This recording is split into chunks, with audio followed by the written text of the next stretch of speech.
Olá, como que você está? Desejo que bem, animado. E hoje conversaremos com o maestro Charles Roussan.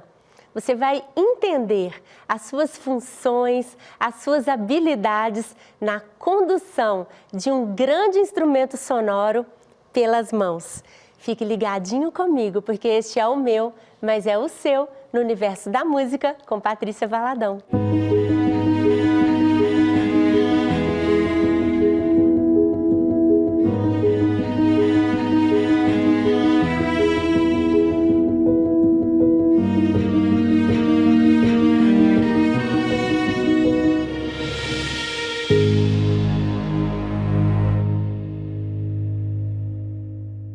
Charles, estou tão feliz de te receber aqui no programa. Somos amigos já há décadas. Amigos, colegas de profissão, atualmente, inclusive, professores na Universidade Federal de Minas Gerais. Como a vida tem nos unido na música. Você regeu a orquestra no meu casamento. Foi mesmo. Mas é mesmo. Muita afinidade, Muito, que coisa maravilhosa. Obrigada, viu, por você ter aceitado. Por nada. Bem, um grande prazer poder estar aqui e dividir com o público desse programa, né? Um pouco do nosso dia a dia, do nosso cotidiano. Acho que é um cotidiano muito bonito, né? Muito trabalhoso, mas muito bonito, especialmente bonito. Muito. E Charles, a gente estava até conversando agora, como que a regência te encontrou? Porque a regência são suas mãos produzindo sons. E como que você chegou nesse ponto? Qual que foi a sua trajetória? Bem, eu acho que antes de falar da regência, eu acho que como a música me encontrou, né? Porque a regência veio um pouquinho depois dos meus estudos musicais. E assim, a minha primeira experiência foi meu pai me deu um violão, na esperança que eu montasse uma dupla sertaneja e fizesse o maior sucesso. Nessa época eu tinha 14 anos, foi meu presente de aniversário. E aí, só que o destino preparou outras coisas, Deus, sei lá. E aí o que aconteceu? Na mesma rua que eu morava, tinha um luthier. Então, veja que coisa diferente, né? Você, de repente, morar na rua onde tem um construtor de instrumentos, que é o Roberto Guimarães, que é lá na cidade de Itaúna. E eu comecei a estudar violão com o professor lá na cidade e ouvi falar do Roberto, fui lá na casa dele e nos tornamos grandes amigos.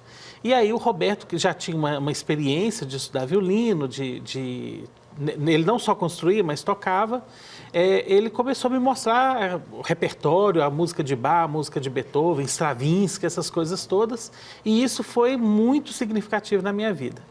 Pouco tempo depois, eu me mudei para uma cidade vizinha, Itaúna, Itatiaia-Sul, e lá eu tive a oportunidade de ir tocar numa banda de música. Qual instrumento? Tocava clarinete. Você tá brincando? Tá vendo? Tem coisas que você não sabe. Isso?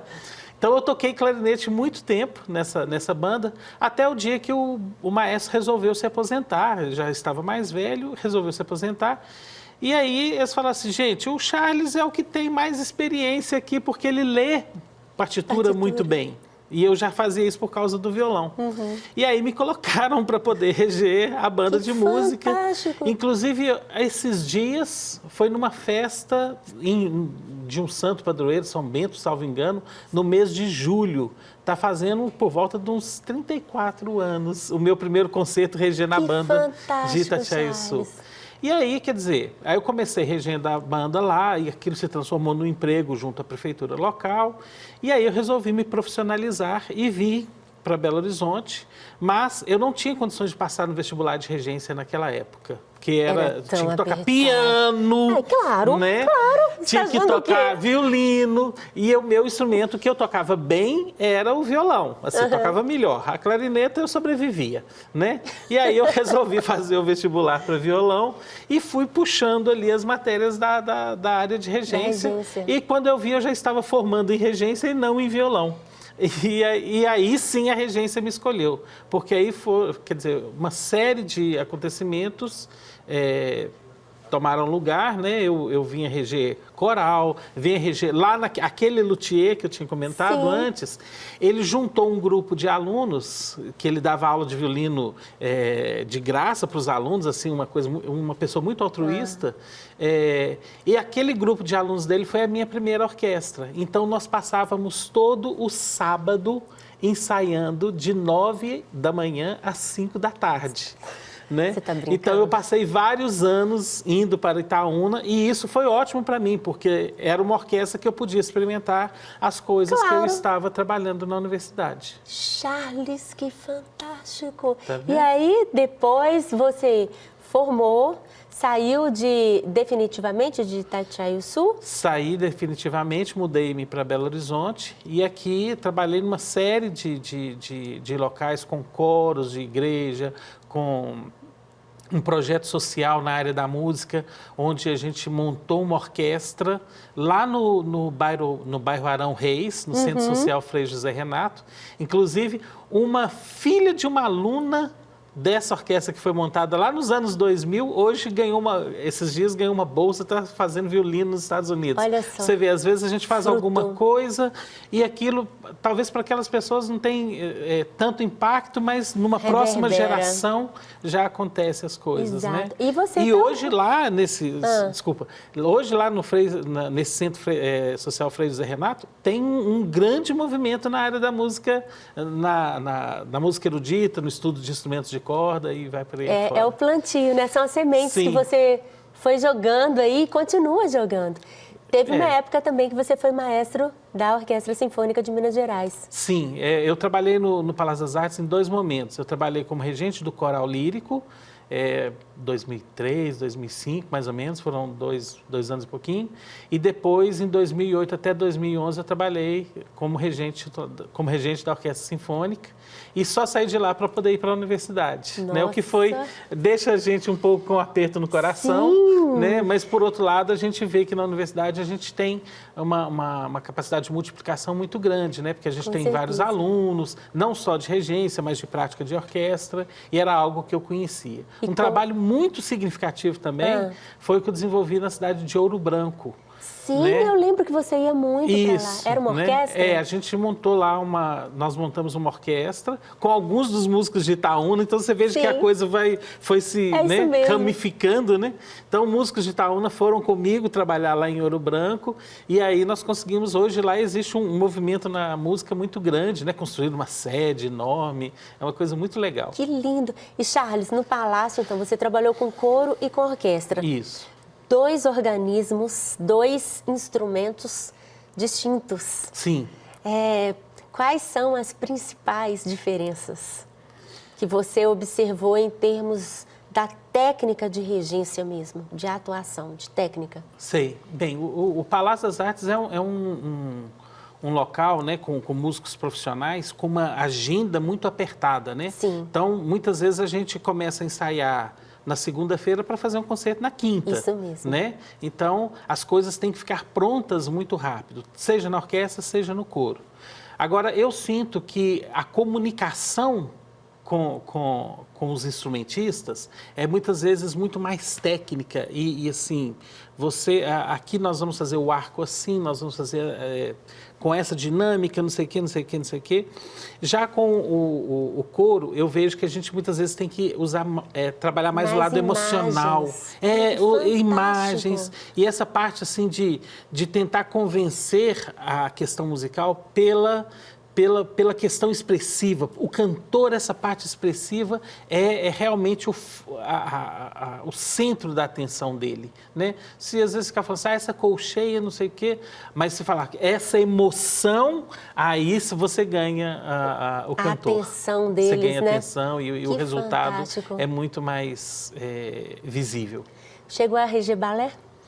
Cheguei a reger com a orquestra do SESI, o Dom Quixote. É mesmo? Né? Eu fiz uma vez uma turnê com a orquestra do SESI e o balé da Cristina Helena, salvo engano. Sim. É isso, Cristina né? Helena. Isso. E aí eu fiz balé, que é uma das coisas, é um grande desafio para o regente. Pois é, ué. Porque na regência a gente sempre pensa que o pulso, a nossa referência de tempo acontece embaixo, né, que a gente fala, né, quando as coisas caem. No balé não, é para cima. Então eu gastei uns dias. Um deles é para cima? Um deles, isso é um, né? E o nosso então, é para baixo. E o nosso é para baixo. Então isso foi uma coisa que me deixou assim muito. Eu não tinha tido esse preparo para poder trabalhar com esse tipo de linguagem. Porque são áreas distintas de atuação do maestro, né? Hoje nós temos até pessoas que conhecem disso aqui em Belo Horizonte, né? Mas na época não tínhamos. Então, assim, até eu entender que o tempo acontecia para cima, isso foi... Tinha o responsável pelo balé era um cubano, mas o primeiro ensaio ele ficou tão bravo comigo, porque a gente não estava se entendendo. Socorro. Mas depois nós nos entendemos. E regi também o Lago dos Cisnes. Nossa, né? Que é um negócio... Isso é uma obra colossal, né? Não foi toda, mas foram aquela suíte com balé, né? Porque no balé você tem que conhecer os passos, você tem que calcular o salto, muitas vezes, a pirueta, não é? E se eu lembro que uma vez eu peguei um tempo um pouquinho mais rápido do que poderia.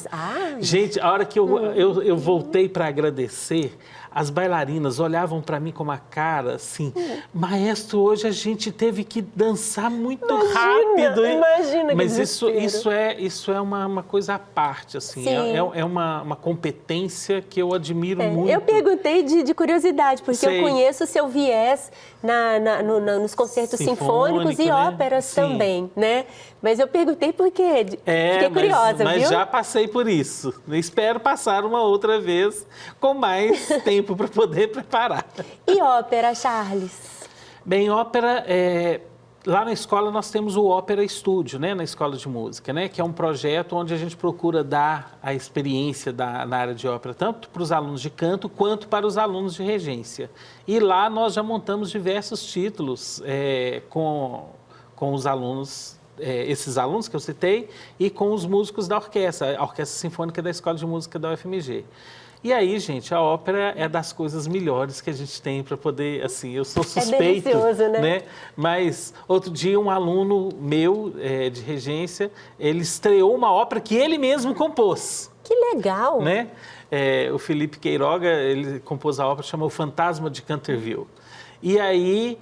O que é interessante em ópera é que é uma coisa que nos absorve tanto que quando você vai dormir, você ouve as frases dos cantores na sua cabeça. Na verdade, você não vai dormir, na verdade, você não dorme. Pois é, porque fica ouvindo aquelas coisas.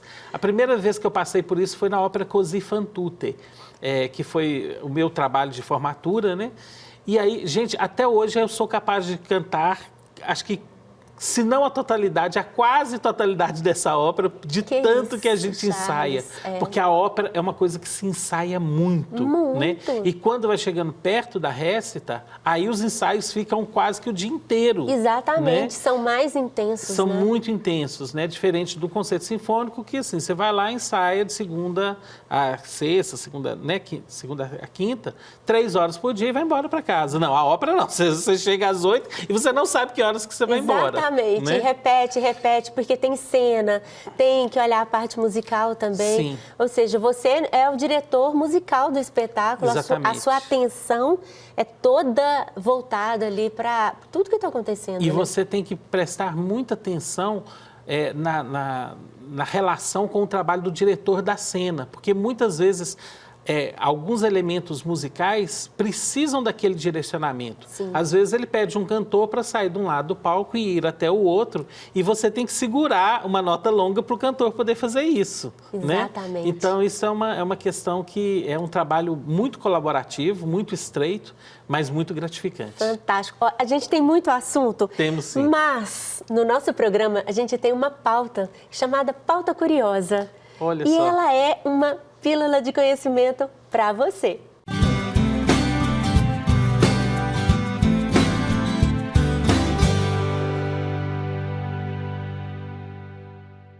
Jean-Baptiste Lully, um compositor do século XVII, é um dos primeiros a usar algo semelhante a uma batuta, uma grande bengala que ele batia no chão para marcar o ritmo. Curiosamente, ele morreu após ferir o próprio pé com essa bengala durante uma apresentação e desenvolver gangrena.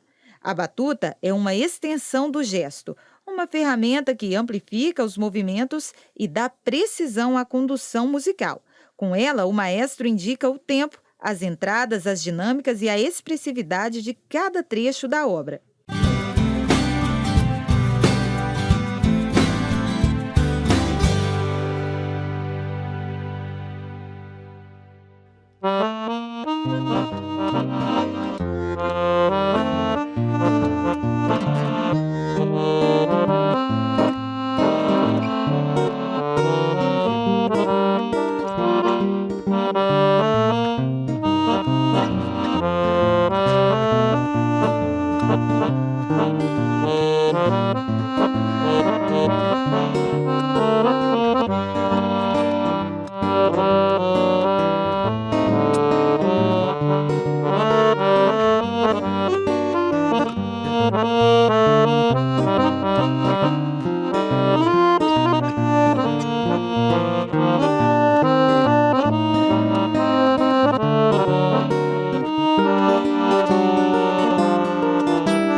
Tenho certeza, gente, que vocês estão amando esse bate-papo. Vamos saber mais desse maestro.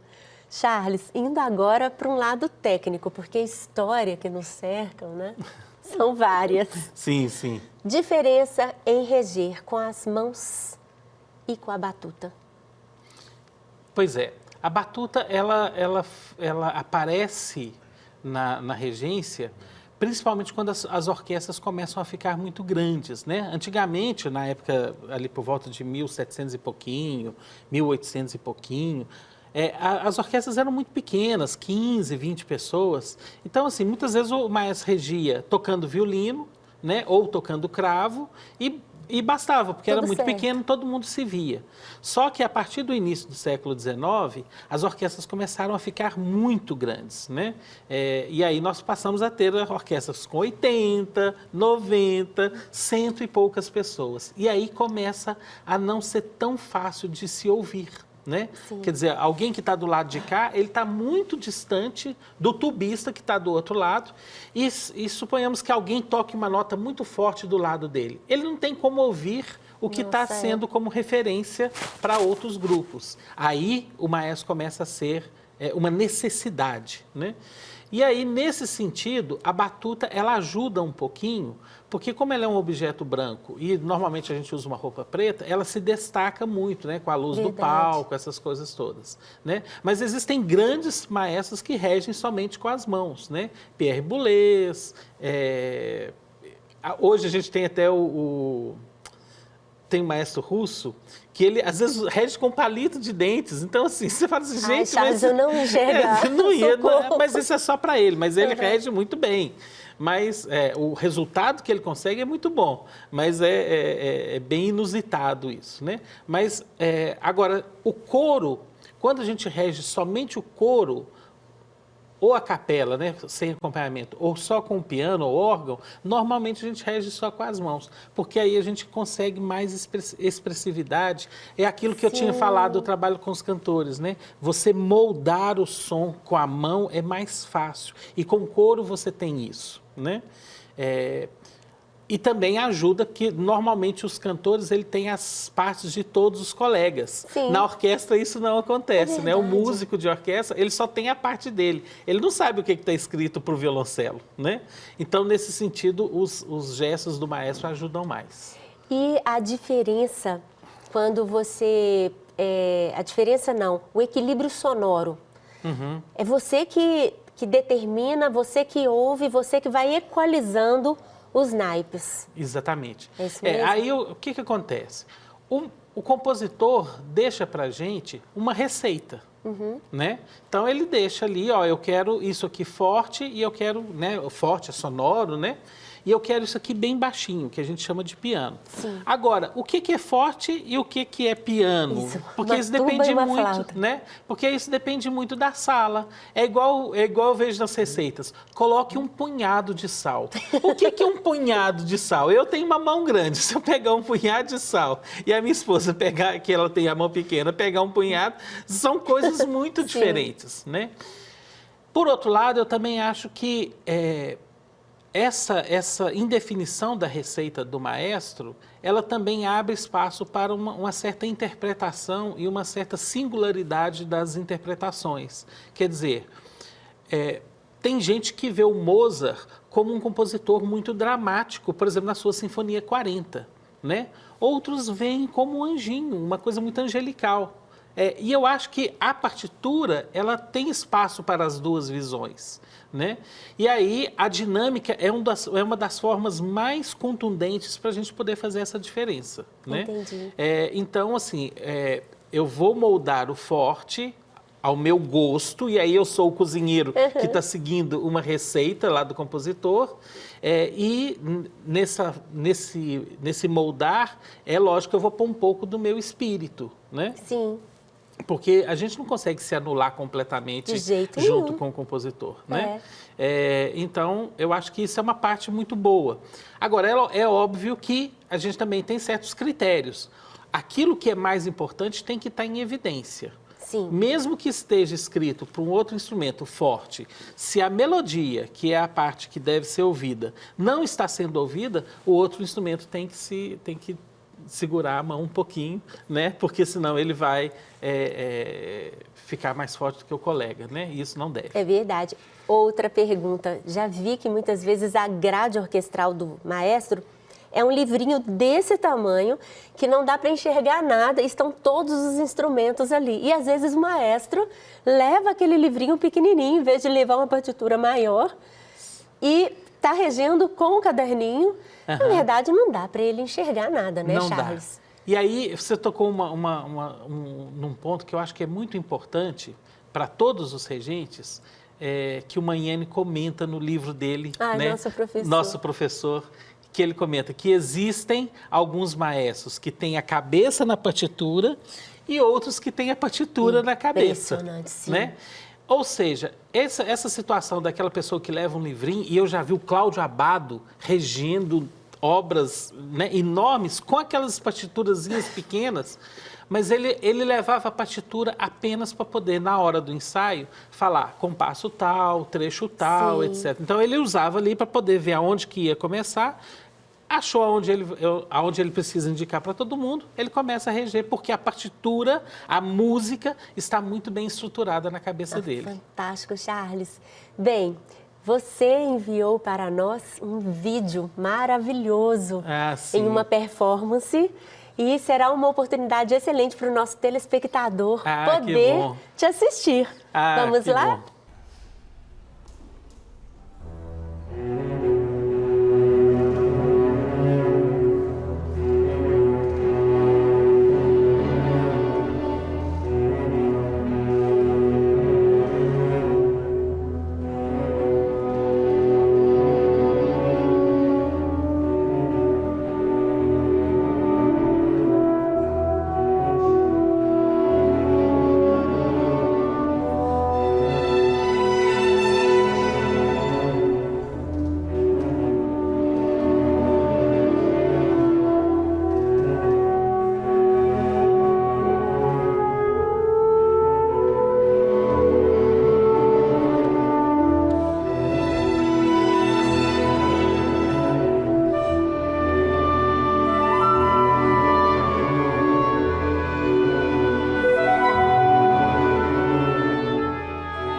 Bem, então nós faremos agora uma brincadeira, né, Charles? Sim.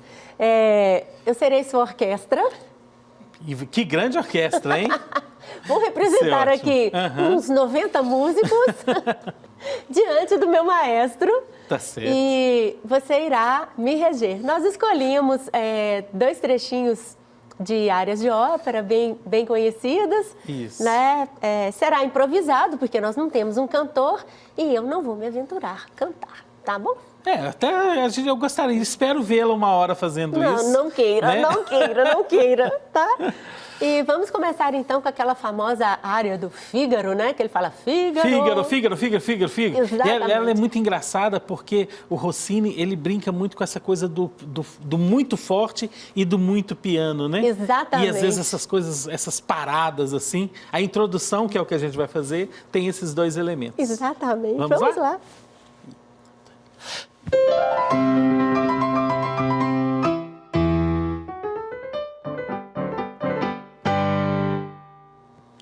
Muito Deu bem, certo, Patrícia, maestro. tá certinho, bravíssimo. Então, muito legal que você fez a dinâmica e também você me cortou, deu a entrada, Isso. né? E pudemos ir juntos, E podemos, sem muito ensaio, a coisa funcionou bem, não funcionou? Exato, exatamente. Ah, muito bem. E a gente vai fazer agora a área Nessun Dorma. Nessun Dorma, né? da ópera Puccini. Turandot, Puccini, Isso. né? Uma área muito conhecida muito também. conhecida e que tem essa flexibilidade no andamento, né? Muito exagero de dinâmica, né?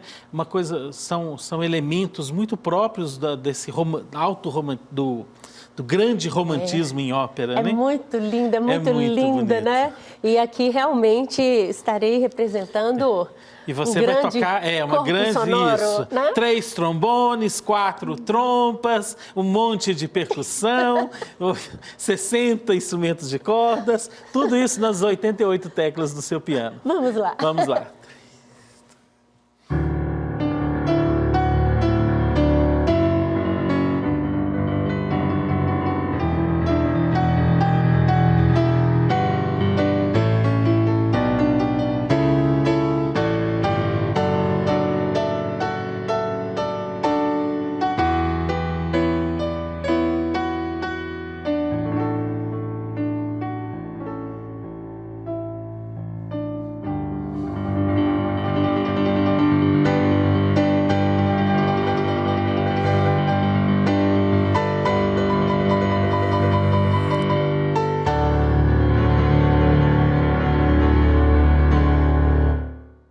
Muito bem, Uau, Patrícia. bravo, maestro. Muito bem, bravíssima.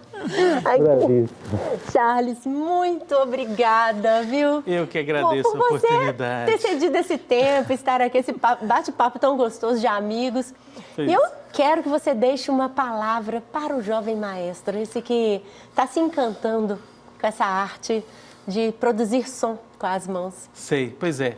Quer dizer, quando a gente trabalha com regência, uma coisa que é muito importante a gente saber é que estamos lidando com seres humanos, com muitas expectativas, com muita diversidade, com muita especificidade nos seus instrumentos. Então, assim, é muito importante que o maestro estude, procure se informar ao máximo de como funcionam todos os instrumentos, como ele faz, como é que ele deve fazer os gestos para obter os resultados que deseja, mas principalmente que ele saiba despertar naqueles que estão trabalhando com ele essa alegria para o fazer musical, que eu acho que é uma coisa extremamente importante, que é realmente aquilo que impulsiona, que faz com que todos nós dediquemos a nossa vida à música.